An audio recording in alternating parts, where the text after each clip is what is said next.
The glory of Prasad, the story of devotee Angad Ji. Never consume food that has not been offered to God. Only partake of the food that has been offered to him, as it becomes Prasad. There was a devotee named Angad Ji. Initially, he was an atheist, but his wife was a devoted follower of God. In her parental home, saints were regularly served, and she often got the opportunity to listen to the sermons of her guru. After her marriage, when she came to live with Angad Ji, she noticed that although there was royal splendor in the household, there was neither the presence of saints nor any visits from them. There were no discussions about God, no spiritual discourses, and no spiritual gatherings. The queen's distress and invitation to saints. The queen became very distressed. In her parental home, she would receive the remnants of food from saints daily and frequently have the divine darshan of her revered guru. However, in her husband's home, there was no atmosphere of devotion. Angad Ji had one notable quality: he deeply respected his wife as a devoted follower of God and never opposed her spiritual practices. However, he himself did not engage in devotional activities, nor did he have reverence for saints and sages, nor did he worship the Lord. After many days without seeing saints, the queen became extremely restless. She wrote a letter to her family, requesting them to plead with her guru to graciously visit her once, as she was unable to leave and her husband had no faith in saints. Moved by compassion, the guru agreed to come when her royal family requested him. The queen was overjoyed at the guru's arrival. She gratefully received the holy water from his feet, performed aarti, offered food, and respectfully seated the guru. Then, she gently began to press his feet in reverence. Just then, Angad Ji entered and saw his wife holding the feet of a saint. This sight enraged him, and he began to speak harshly to the saint. The queen was utterly shocked. After so many prayers and efforts, the guru himself had arrived, and now her husband was insulting him. But the guru, maintaining his composure, signaled the queen to remain calm. Without saying a word, he rose and quietly left. The queen's vow and Angad Ji's transformation. The queen took a firm vow and declared, "I will no longer sustain my life. Since my guru and my lord have been insulted, I will neither touch you nor speak to you, nor will I partake of any food or water from your household. I will destroy my body, for it was at my invitation that my guru was dishonored." Angad Ji was deeply attached to his wife. Hearing her solemn vow, his heart was filled with distress. He, too, renounced food and water. As several days passed, he fell at his wife's feet and pleaded, "You know that I cannot live without you. Please tell me how I can make you happy." The queen replied, "If you truly wish to please me, then go to our guru and humbly seek his forgiveness. Convince him to return here, and offer food to the Lord in his presence. If he accepts the offering and partakes of it, we will receive his sacred remnants as prasad, and our lives will return to normal." The guru's grace and Angad Ji's transformation. Angad Ji did not go to his wife's guru out of devotion but rather due to his deep attachment to his wife. He fell at the guru's feet and begged for forgiveness. Saints, by nature, are full of compassion no matter how many times they are insulted. If someone sincerely surrenders to them, they readily bestow their grace. The guru agreed to return with him.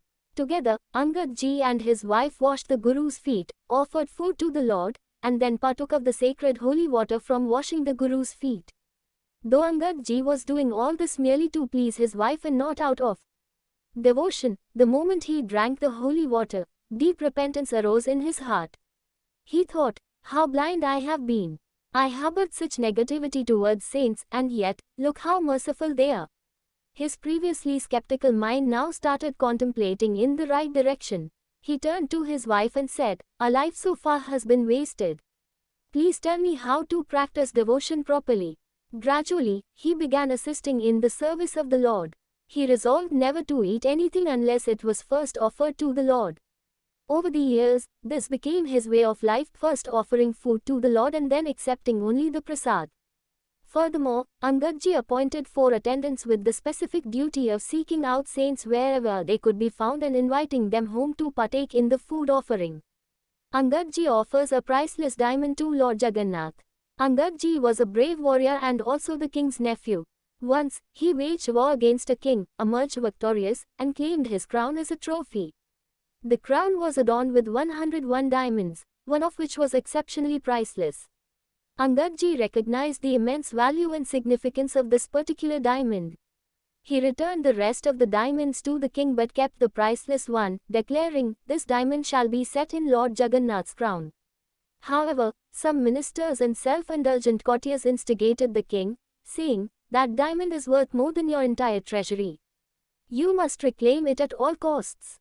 The king, maintaining his composure, humbly requested Angad Ji, "Please return the diamond to us."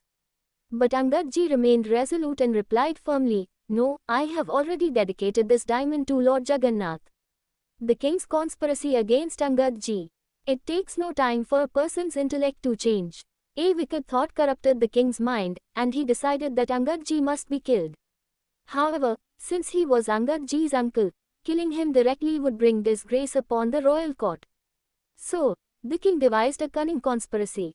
He attempted to turn Angad Ji's sister, who was responsible for preparing meals in the royal kitchen, to his side. In royal families, only the most trusted individuals were allowed to cook, and Angad Ji's sister held that position. Tempting her with riches, the king said, "I will give you as much wealth as you desire, just mix poison into Angad Ji's food." The king personally handed her the poison and had it mixed into the meal. Angad Ji, unaware of the scheme, followed his usual practice. He first offered the food to Lord. After the offering was made, he sat down to eat. The glory of prasadam, the poison fails to harm Angad Ji. Angad Ji's niece, who dined with him daily, was suddenly missing. Concerned, he asked, "Where is the little one?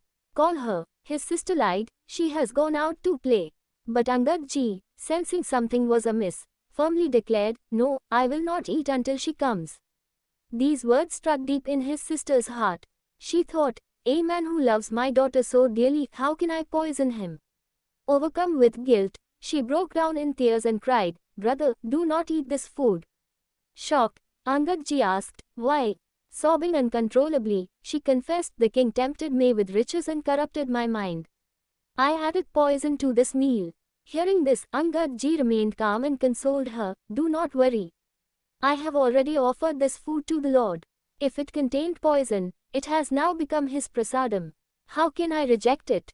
Saying this, Angad Ji consumed the entire meal, even licking the leftovers from the plate. But an astonishing miracle occurred. The poison had no effect on him whatsoever. He remained perfectly healthy and unharmed, as if nothing had happened. The glory of prasadam. Conclusion.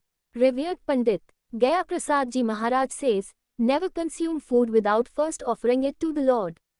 Always regard your meals as Thakur Ji's prasadam. If you find yourself in a situation where formal offering is not possible, then close your eyes for a moment, remember the Lord, mentally dedicate the food to Him, chant His name a few times, and then partake of it. Even water should not be consumed without offering it first. Doing so will purify and sanctify your mind and intellect.